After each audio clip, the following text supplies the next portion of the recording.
Salut. Bon, c'est une nouvelle vidéo. Je profite de cette super lumière ce soir là pour filmer mon intro. Vous allez avoir droit à deux vidéos très courtes tuto, donc relatifs à ce que je disais par rapport au dernier bivouac que j'ai fait avec Véronique.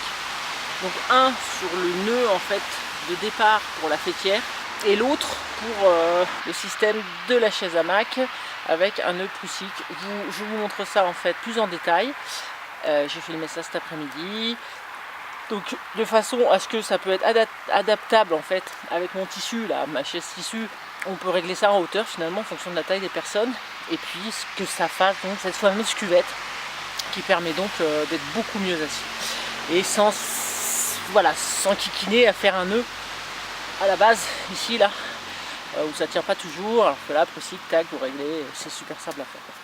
Voilà, je vous montre d'abord le nœud prussique pour petit rappel et ensuite je vous montre comment j'installe ça et quelques extraits aussi de la vidéo avec Véronique que je n'avais pas mis dans le bivouac justement parce que c'était à propos de ça, de la chaise hamac. Voilà, je vous laisse regarder et puis je vous dis à bientôt. Allez, ciao, bisous.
Il est 22h bien passé je crois, le feu est bien parti et donc j'ai réussi là à faire une chaise hamac.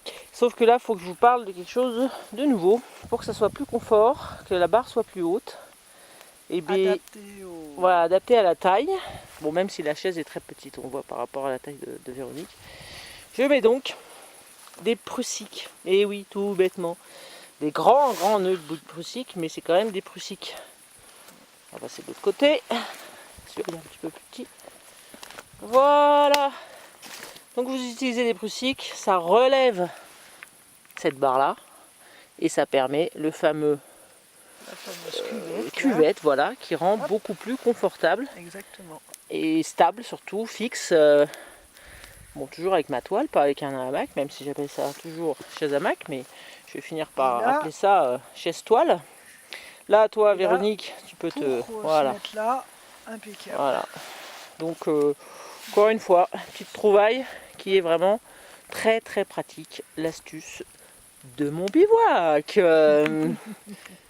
Donc là, je voudrais juste vous reparler de la chaise hamac quand même vite fait avant de la démonter. Donc d'habitude, je fais une chaise hamac nettement plus haute que ça. Genre ouais, le nœud il m'arrive là. Là, je suis tombée sur ces morceaux là, c'était nickel. Et je me suis dit, oh, ce sera pour Véronique. Elle est petite, hein, elle n'est pas très grande. On va lui faire ça. Et je trouve que, voilà, avec mon système absolument génial, hein, non mais, vous pouvez le dire. J'entends rien, mais c'est pas grave. Donc avec ce système, c'est d'autant plus génial parce que là, on est vraiment en arrière là. Alors sauf que effectivement, comme c'est pas assez haut, on touche les rebords. Sauf que Véronique y a trouvé un gros avantage. Elle aimait bien parce que du coup, elle pouvait se soulever facilement du siège. Et moi, j'y trouve un autre avantage, ça fait limite à coudoir en fait. On pose ça comme ça et c'est à coudoir. C'est juste un tout petit peu gênant là. Bon, j'ai un grand gabarit, je suis grande, donc pas dire autre chose. Et forcément, j'ai du mal à rentrer dedans. C'est pas grave, on est là, on papote, on bouffe, on est bien quand même. Voilà. Allez, je démonte.